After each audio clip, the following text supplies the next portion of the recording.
Value of perquisites. Now it's going income tax provide value of perquisites हम निकालेंगे हम। Okay suppose enjoy, ठीक है। Suppose a company offer a house accommodation rent free to an employee, but the later declines to accept it. Then the value of such accommodation obviously cannot be evaluated and taxed in the hand of employees.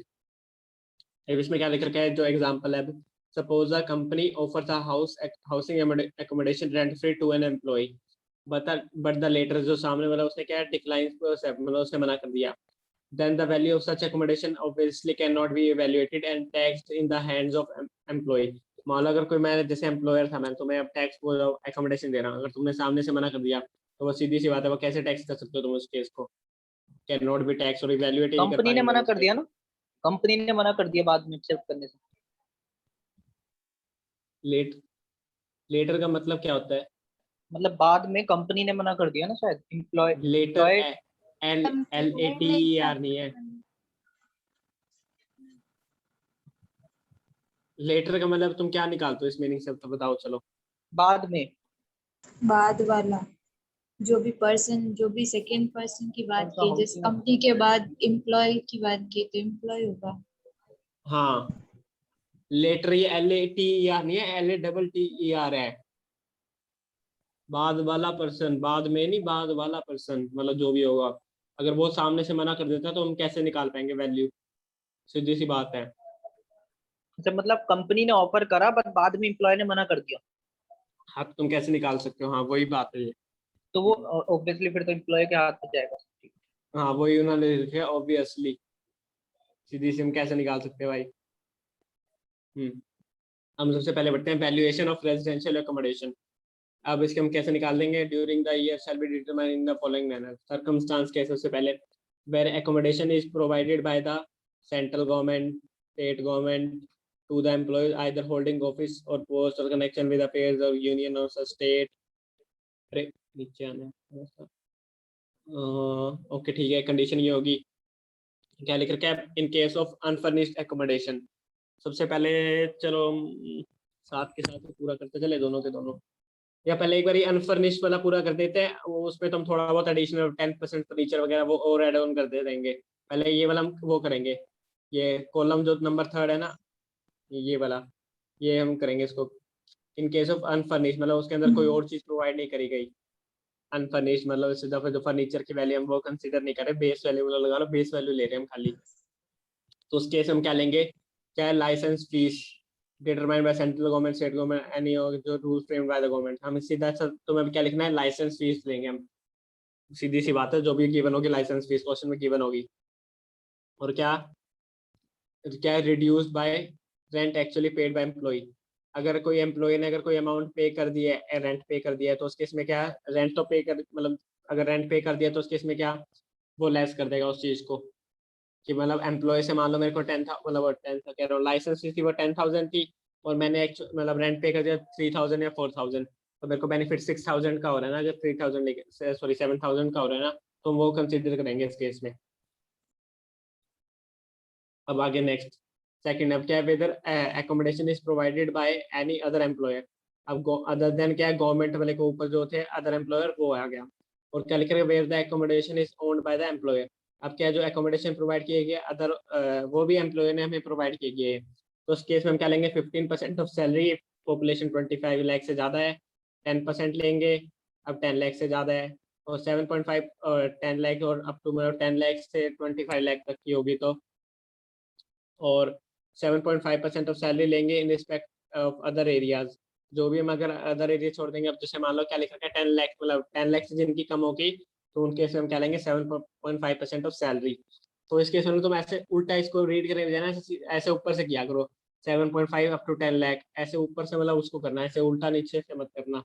मतलब थोड़ा ना वो मतलब दिल वो अच्छा लगता है कि ऊपर 7.5 फिर 10 फिर 15 ऐसे बढ़ता हुआ रेट चल रहा है, और 25 ऐसे फिर ऐसे बढ़ेगा 10 25 और 25 से ज्यादा ऐसे रे, मतलब थोड़ा सा वो करना है 10 25 मोर देन 25।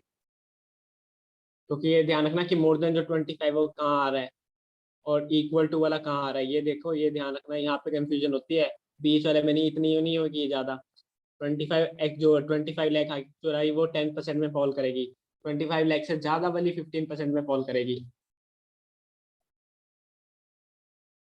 ठीक है, ड्यूरिंग द और रिड्यूस बाय, अगर कोई उसने अगर एक्चुअली रेंट पे किया है तो वो क्या हम उसको रिड्यूस कर देंगे वही।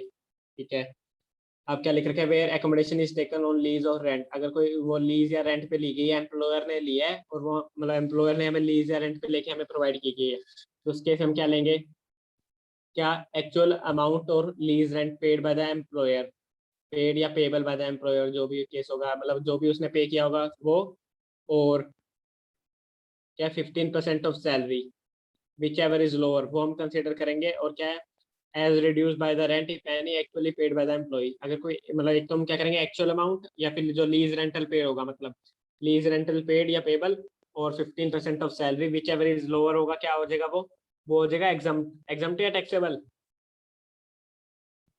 एग्जाम्प्ट क्या रिड्यूस करने के बाद टैक्सेबल, टैक्सेबल होगा। टैक्सेबल या एग्जम्प्ट, टैक्सेबल होगा, टैक्सेबल। टैक्सेबल वैल्यू, ठीक है करेक्ट, टैक्सेबल होगा वो चीज, और क्या अगर उसने कोई रेंट पे कर दिया तो वो हम वापस वो रिड्यूस कर देंगे उस केस में। अब क्या लिखा है, where accommodation is provided by employer by the government और इन अ होटल, अगर वो गवर्नमेंट एम्प्लॉय भी है तो अगर उसे हमने होटल में प्रोवाइड की गई है तो उस केस में होटल में होगा, ऐसे तो है नहीं बिना उसके टीवी मतलब जो भी एकोमोडेशन अंदर बिना उसके प्रोवाइड कर दिया गया, मतलब रूखा सूखा सा होटल दे दिया उसे कोई, मतलब उसका क्या वो करेगा, मतलब होटल में फिट हो जाएगा वो, अगर होटल में जा रहा है तो मतलब कोई लग्जरियस मतलब थोड़ा बहुत तो अच्छा होटल होगा ही, तो वो सीधा अनफर्निश्ड तो होगा नहीं, मतलब उसके अंदर कुछ ना कुछ बेनिफिट्स तो होंगे ही, सभी से लिख रखा है। फिर आगे चलो थोड़ा ये भी एक बार नीचे रेफर कर लेते हैं नोट्स पहले, फिर हम आगे उस पर जाते हैं, उस पर तो 10% हमने थोड़ा बहुत ऐड करना है उसका, वो तो हम देखते हैं। तो क्या लिखते हैं, where if an employ provided recommendation on account, चलो ऊपर वाला पढ़ाते हैं, चलो एक बार ऊपर वाला फिर नीचे नोट्स पे इकट्ठे आएंगे। तो आगे इन केस ऑफ फर्निचर, वही अगर गवर्नमेंट वाला है कि नहीं है, कि अब सबसे पहले वैल्यू ऑफ रिक्विजिट इंक्रीज हो जाएगी कॉलम थर्ड में, कॉलम थर्ड वाला तो हमने लेना ही है, और क्या फर्दर इंक्रीज होगी, क्या अगर फर्नीचर क्या है ओन बाय एम्प्लॉयर है, अगर फर्नीचर मतलब ओन एम्प्लॉयर है तो क्या 10% of the cost of furniture, मतलब जो भी मतलब फर्नीचर जो भी उसे वैल्यू प्रोवाइड की जाएगी, फर्नीचर में सारा चीजें आ जाएंगी कवर, टेलीविजन में ये में देखना कि फर्नीचर खाली फर्नीचर वो जो होता है वो लेना है, फर्नीचर के अंदर बाकी सारी चीजें भी कवर आ जाएंगी, और तुम्हें क्या लेना है 10% ऑफ द कॉस्ट, WDV की मत लेना ना, कॉस्ट का लेना है तुमने, एक्चुअल कॉस्ट का, ये ध्यान रख के चलना, ये वाला यहाँ पे रखना है 10% ऑफ द कॉस्ट तुम्हें कंसिडर करना है। ठीक है तो ये होगा, और आगे नीचे चलते हैं। अब क्या लिख रखा है, if such furniture is hired from a third party, अगर एम्प्लॉयर ने हायर कर रखा है तो उस केस में क्या लिखेंगे, हायर चार्जेस लेंगे और reduce by any charge payable by employ, तो वही होगी, अगर मान लो एम्प्लॉय ने अगर रेंट भी पे कर दिया या फिर कोई उसके लिए अमाउंट, या फिर जैसे इस केस में कोई चार्जेस अलग से पे कर दिए, तो वो हमें रिड्यूस करके चलने हैं हमेशा इस केस में।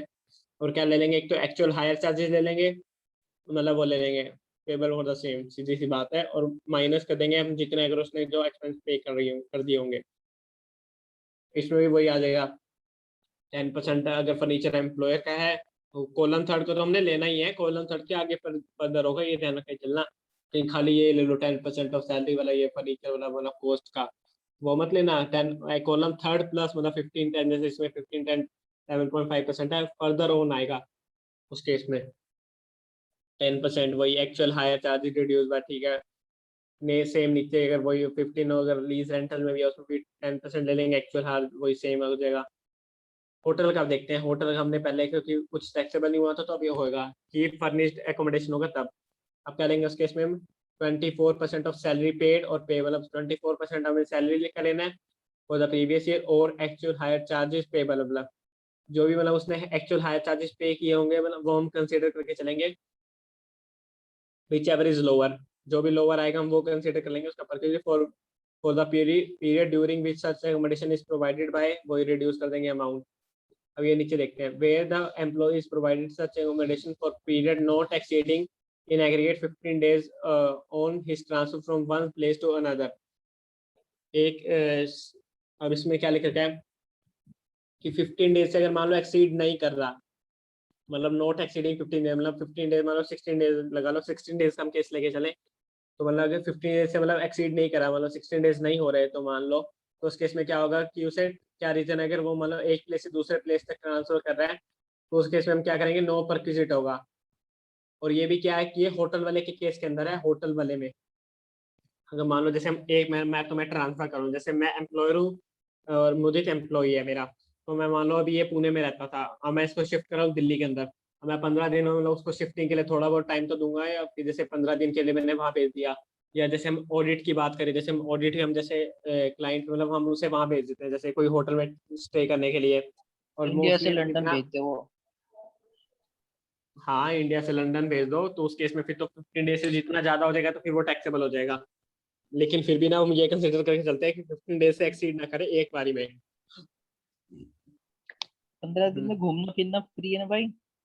हाँ 15 दिन होटल में घूमना फिरना फ्री है। तभी जो ऑडिट वगैरह होती है वहाँ पे, जैसे अब 15 मान लो कहीं और जैसे घूमते रहे पुणे की और वो ऑडिट आउट स्टेशन ऑडिट कराए या फिर कहीं और जाके आउट स्टेशन, तभी वो टैक्स नहीं होता, क्योंकि स्टे तो होटल या फिर कहीं ऐसी जगह ही करवाएंगे अगर कोई बिग कंपनी फर्म है तो उस केस में, या फिर अगर कोई क्लाइंट मतलब अच्छा है तो उस केस में। तो तभी मतलब, और ये आर्टिकल होते हैं वो इसके अंदर फॉल कर जाते हैं इस कंडीशन के अंदर, मतलब जो एम्प्लॉयर एम्प्लॉय रिलेशनशिप होता है, आर्टिकल और प्रिंसिपल्स होते हैं ना, तो तभी वो मतलब अगर, तो तभी मतलब वो होता है कि अगर 15 डेज एक्सीड कर रहा है कि नहीं कर रहा। और वो भी क्या लिखना है, ट्रांसफर के केस में रखना है, ध्यान रखना है ट्रांसफर हो रहा है उसे एक प्लेस से अनदर, मतलब कोई घूमने वगैरह वो उसके लिए नहीं है, मतलब ट्रांसफर ट्रांसफर के केस में लेना। जैसे तुम कह रहे थे ना वो घूमने फिरने के लिए, घूमने फिरने की जगह नहीं है, ट्रांसफर ट्रांसफर करें हम उसको एक प्लेस से अनदर के लिए, तब परक्विजिट नहीं काम के लिए होगा। तो जाएगा ही, मतलब फिर भी थोड़ा बहुत टहलेगा बाद में घर पे वो तो ये रहने बात के होगी ना, लिए। अगर तुमने ऑफिशियल पर्पस के लिए मैंने दी है तो ऑफिशियल वाला सारा एग्जाम्प्ट हो जाता है, या फिर उसकी वो टैक्सेबिलिटी बनने की नहीं, क्योंकि अगर मान लो तुमने वो 30,000 का अगर वो बन रहा है 20, तुम्हें सैलरी कितनी मिल रही होगी आर्टिकल एम्प्लॉय अगर सोच के देखें, 10 15,000 30,000 मिल रही होगी, 30 × 12 भी कर लिया 3,60,000। अरे वो 5 लाख एक्सीड ही नहीं करी, रिबेट क्लेम करके वो नील वो आ जाएगी उसकी लाइबिलिटी। और सेक्शन तुम टीडीएस के अंदर पढ़ोगे कि वो हम एवरेज ऐसी टैक्स लाइबिलिटी निकालते हैं कि अगर उसकी एक्चुअल, अगर जो हम मान लो एक ही एम्प्लॉय के अंदर कवर हो रहा है तो उसकी टैक्स लाइबिलिटी कितनी आएगी उस केस के अंदर, जो मान लो वो हमें कंप्यूटेशन पहले करके चलनी होती है कि हम तभी उसे अकॉर्डिंग टीडीएस रेट निकालते हैं एवरेज करके। तुम आगे पढ़ लोगे उस केस में।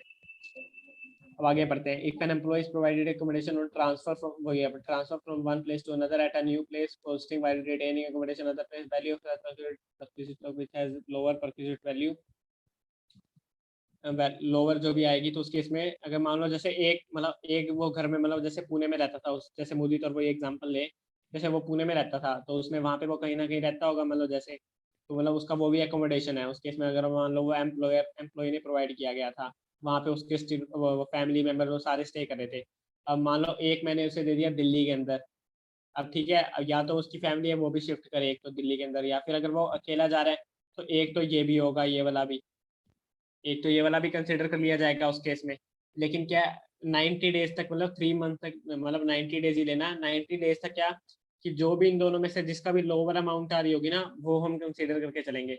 जैसे मान लो जैसे मैं अगर कोई ऐसा केस लूँ कि जैसे स्टेट की पॉपुलेशन आ रही है मेरी चलो मैं एग्जांपल क्वेश्चन पूछूंगा उस केस में, तुम जैसे थोड़ा वहाँ पे करना। चलो साथ के साथ ही क्वेश्चन बनाते हैं कि बस ये एक तो ये सोच के चलना है कि अगर 90 डेज एक्सीड नहीं करने चाहिए, एक पहली बात तो, या अगर हम उसे ट्रांसफर करें अगर 90 डेज एक्सीड कर रहे हैं तो उस केस में दोनों जो भी जहाँ पे भी उसे प्रोवाइड किए जा रहे हैं दोनों के दोनों टैक्सेबिलिटी के अंदर आ जाएंगे, मतलब दोनों टैक्सेबल फुल्ली होंगे। लेकिन अगर कोई एक 90 डेज तक कोई भी एक टैक्सेबल होगा वो भी विद लोअर वैल्यू, ये ध्यान करके चलना। चलो अब मैं एग्जाम्पल लेते हैं। मिस्टर एक्स, तो रिकॉर्डिंग थोड़ा पॉज कर दूँ वहाँ पे। क्या कर रही हूँ मैं भी।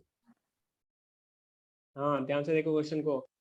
क्वेश्चन में पूछो क्या चीज़ है, इतनी तो ये उसकी सैलरी बन रही है, तुमने सैलरी से तो ये 2 महीने की सैलरी से तुमने बता दिया सैलरी 6 लाख आएगी, एक तो पहली बात तो कम से कम 5,50,000 तो टैक्सेबल होगा आप स्टैंडर्ड डिडक्शन लोगे तो। ध्यान से सॉल्व करो क्वेश्चन को, मजेदार क्वेश्चन है पूरा।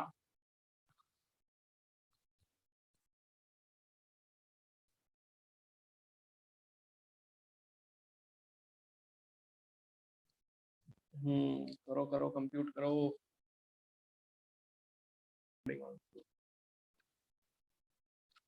अरे तुमने क्या कर दिया, इतना तो तुम्हारा कैसे आ गया। चलो मेरे को कोई एक्सप्लेन करो, कोई भी एक आ जाओ लाइव ऑनलाइन आओ, चलो करें डिस्कस।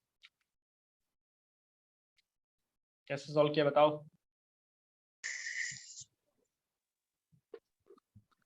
एक बार अंशिका आप मुझे करेगी। बता दो पहले, क्या आंसर क्या बता दो एक बार, आंसर हाँ बहुत दूर आंसर है। बता आंसर दो बता दो पहले। पहले। पहले मुझे बता एक्सीडिंग दो। एक्सीडिंग 7 लाख। हाँ कैसे, फिर से अब तुम करे हिसाब एक तो बार, just 1 मिनट के लिए देखते हैं कहाँ गलती की है। 6.5 देखो मैं lakh.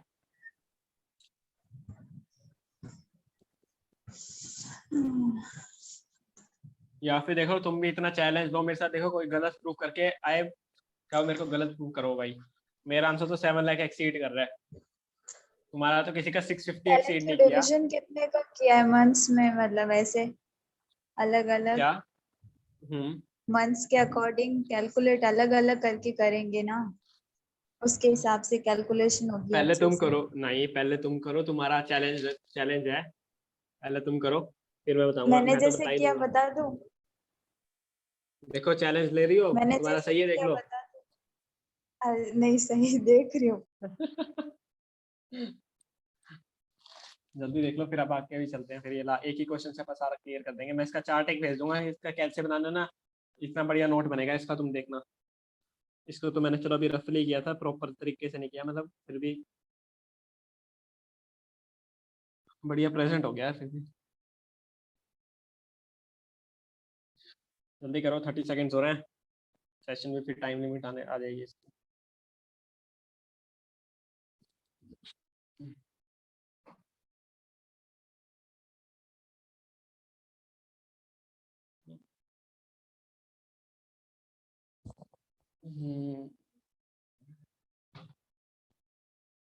Okay, last 10 minutes left now. Timer starts. तो इसमें एक बार तुम करो, मैं देखता हूँ आगे है क्या परक्विजिट, ये वाला खत्म हो जाएगा। मेरा तो सेम ही आ रहा है अभी भी, वैसे सेम आ ही रहा है किया। तुम्हारा? मेरा मेरा थोड़ा सा बड़ा है लेकिन एग्जैक्टली नहीं किया। शुरू थोड़ा करते बड़ा हैं कोई तो जल्दी से। चलो चलो आ जाओ, कोई एक डिस्कस करो, कौन करना चाहता है कौन अपने आंसर करेगा? को। किसको लग रहा है थोड़ा वो कॉन्फिडेंट है अपने आंसर के साथ? मेरे को थोड़ा बहुत है बट एग्जैक्टली मुझे पता गलत है।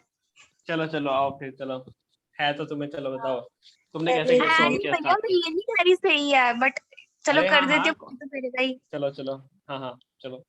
पहले तो है इसमें ना, एक तो होटल का है केस, तो उस हिसाब से 24% लेंगे मेरे को, उसमें तो।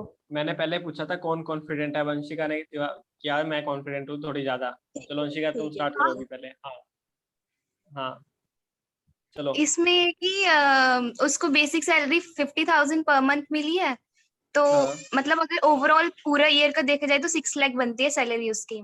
लेकिन उसको ठीक जो है है अकोमोडेशन मिली दिल्ली में 1/7 तक। ठीक है। तो हम क्या करते 3 मंथ्स ले लिए हमने कि दिल्ली में अकोमोडेशन मिली है, तो अगर हमें पॉपुलेशन मेंशन नहीं होती है तो हम अज्यूम कर लेते हैं 15% सैलरी के हिसाब से। तो करेक्ट। वो 3 मंथ्स रहा दिल्ली में, 4 5 कितना 6, आया? तो 3 मंथ्स की वो आ गई मेरी 22,500। करेक्ट। करेक्ट। फर्स्ट स्टेज तुम्हारा करेक्ट हो गया, चलो नेक्स्ट स्टेज, नेक्स्ट स्टेप पे देन मूव करो उसके चलो। बाद वो होटल हाँ। हरियाणा में शिफ्ट होता है, तो उसमें पॉपुलेशन तो देखते नहीं है, तो 24% देखते हैं, या तो हायर चार्जेस देखते हैं जिसने एक्चुअल पे किए हैं या तो होटल को। ठीक है। तो वो ले ली हमने 7 8 9 10 11 5 मंथ्स की ले ली हमने, तो वो आ गई, एक मिनट नहीं 4 मंथ्स की ले ली, 7 8 9 10 11 7 8 9 10, हाँ 4 मंथ्स की ले ली, वही 2 लाख। तो 2 लाख के बाद हमने उसको 24% दिया, तो वो आया 48,000। हाँ तो उसके बाद की अकोमोडेशन तो मेंशन नहीं है, तो फिर हमने वही दिल्ली वाली अज्यूम कर ली कि वो वापस से दिल्ली ही आ रहा है। 11 हाँ 12 5 अरे आई ये क्या, ये क्या एज्यूम कर रही हो तुम इतने इलॉजिकल की। मान लो जैसे मैंने तुम्हें एक सोच के देखो, मैंने तुम्हें दिल्ली में भेजा, शिफ्ट कर दिया तुम्हें अपने हरियाणा में, होटल में स्टे करवाया, तुम्हें शिफ्ट करवाया मैंने, शिफ्ट भी लिखा है, ही गोट शिफ्टेड।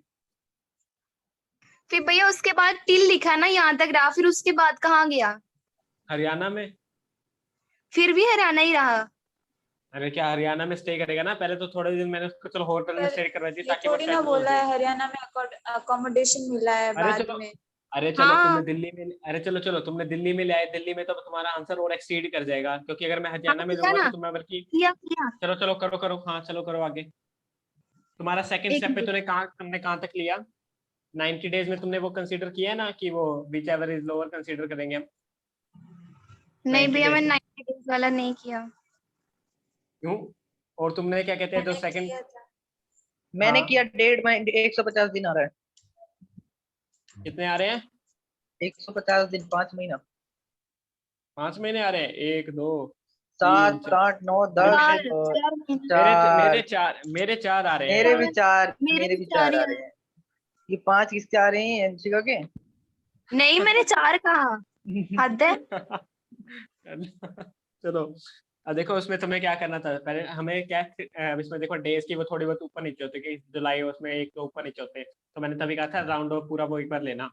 तो अब देखो तुम्हें 90 डेज में क्या करना था, लोअर वाला लेना था, तो मतलब दिल्ली वाला और वो क्या कहते हैं होटल वाला, विच एवर इज लोअर लोगे तुम। तो तुम निकालो तुम्हारा कितना आएगा एक बार। भैया आपका आंसर क्या था? 7,12,000। नहीं नहीं, एक बार पूरा करते हैं पा, एक बार पूरा तो करो फिर अब आगे आंसर पे आएंगे पा, एक बार पहले हाँ पूरा मैंने करो उस इसको। हिसाब से किया है अभी। आपने बताया इसके ना हरियाणा में हाँ, स्टे करेगा, तो अगर उस उसके हिसाब वैसे से दो, 7,12,000। चलो चलो एक बार वैसे एक बार पूरा करते हैं, मैं जल्दी से, टाइम लिमिट हो रही है, वो आने वाला क्लोज आ रहा है बहुत। तो देखो तो 90 डेज में तुम क्या करोगे, मतलब क्या करोगे, 1,50,000 Whichever है is कि 3 lower। मंथ्स की? हेलो, हाँ मतलब 3 मंथ्स की है ना, तो 3 मंथ्स की हम कितनी लेंगे? 50,000, 1,50,000। एक तो हम लेंगे 24% और एक हम लेंगे 15%। अब सीधी सी हाँ बात है, लोअर 15% वाला आएगा। 20, हाँ 15 वाला ही तो आएगा। 22,500 एक और टैक्सेबल हो गया, 3 हाँ मंथ्स का। 6 मंथ्स का हाँ हो गया। अब हमारे हाँ बाकी बचे 6 मंथ्स। हाँ ठीक है, हाँ। तो हम अब इस केस में क्या कंसीडर करोगे तुम? अब आगे 1 मंथ का तो आगे तुम दोनों देखो टैक्सेबल होंगे। हाँ, आगे तो दोनों का अब टैक्सेबल हो देखो, जाएगा। अब वो क्या होटल में उसका स्टे कब तक है? 11 तक का। ठीक है, तो उसका मतलब एक महीने के लिए उसका कितने परसेंट से हाँ होगा? मैंने 24% से। हाँ तो अब कितना हो जाएगा? 50,000 इंटू 24%, कितना हो गया? 12,000 एक हाँ महीने का। 12, हाँ 12,000 और 7,500 और अब दूसरे बाकी, का, हाँ दिल्ली चलो का हाँ ठीक है हाँ, इस महीने में। 50,000 इंटू 15%, 7,500 भी आ जाएगा। हाँ अब ठीक है, अब ये मतलब अक्टूबर वाले मंथ का आ इस गया। मंथ में आ जाएगा हाँ 19,500। ठीक है, अब नेक्स्ट 5 हमारे पास बचे, नेक्स्ट 5 मंथ्स, ठीक है, नवंबर हाँ से लेके मार्च तक के। अब उस केस में अगर देखो, अब तुम्हारी, अब तुमने जैसे ये ले लिया कि वो वापस दिल्ली आ गया, अब दिल्ली आ गया तो अब उसकी तुम क्या करोगे, एक मतलब तुम खाली फिर 15% वाली टिकट का लोगे। ही लेंगे। फिर तुम अगर हाँ लेते फिर खाली 15% वाली, तो मान लो तुम लेते 45,000 लेते, फिर तुम खाली 45K। 5 कैसे आया? एक मिनट, 3 कुछ लाख, गड़बड़ की है। सॉरी सॉरी, अरे सॉरी सॉरी सॉरी, फिर अगर मैं तो अपना वो निकाल रखा था पूरा एक बार को। फिर 50,000 इंटू 5 करते तुम, इंटू 15% लेते, मतलब 37,500 लेते तुम। हाँ ये लिया मैंने। हाँ, 37,500 प्लस 12,000 प्लस 7,500 प्लस 2,500 प्लस 22,500, कितना बन गया? हाँ 1,02,000 हाँ 1,02,000 प्लस प्लस 6 6 लाख लाख लेते, माइनस 50,000। माइनस 50, तो एक बार ये 640। किसका आया? सॉरी क्या था? मेरा आया। हाँ, अभी तुमने लिया था कि वो 642,000। वापस, अब ये तुम्हारा है कि वो वापस दिल्ली में आ गया। हाँ अब लेकिन वैसे ये लॉजिकल नहीं बनती कि वो वापस दिल्ली में आ गया, वो मतलब उसे स्टे करने के लिए हरियाणा में भेज रखा है। तो अब इस केस में हम क्या करते, एक तो 37,500 भी लेते, और जो बाकी अब देखो उसमें क्या लेते हैं हम, जो 10 लाख वाली है हरियाणा की पॉपुलेशन, तो उस केस में हम क्या एक और भी अमाउंट लेते हैं उस केस में हम क्या अमाउंट लेते हैं, जो 2,50,000 हम उसका कितने परसेंट लेते हैं? 10%, सॉरी 7.5%। 10 लाख तक की पॉपुलेशन है। हाँ ओ ये गड़बड़ कर दी मैंने। हरियाणा की हाँ, कैलकुलेशन में गड़बड़ कर दी, दूसरी बार की एक तब। एक देखो मैंने भी अभी ये चीज गड़बड़ कर दी थी, मैंने उसको देखो पूरा मैंने होटल में स्टे कर दिया, मैंने अपने क्वेश्चन में नहीं देखा कि उसे मैंने खाली स्टे 1,120 तक का दे रखा है, एक मेरी यहाँ पे एरर आ गया था तभी मेरा आपका रखा है। तो अब इसका 50,000 मतलब 2,50,000 था इंटू 7.5%, 750 आ गया। हरियाणा का भी 18,750 और बाकी एक और आ रखा है 37,500। तो हम इसमें मतलब लास्ट के 5 मंथ्स के लिए होता 37 प्लस तो 56,250 होता लास्ट 5 मंथ्स के लिए।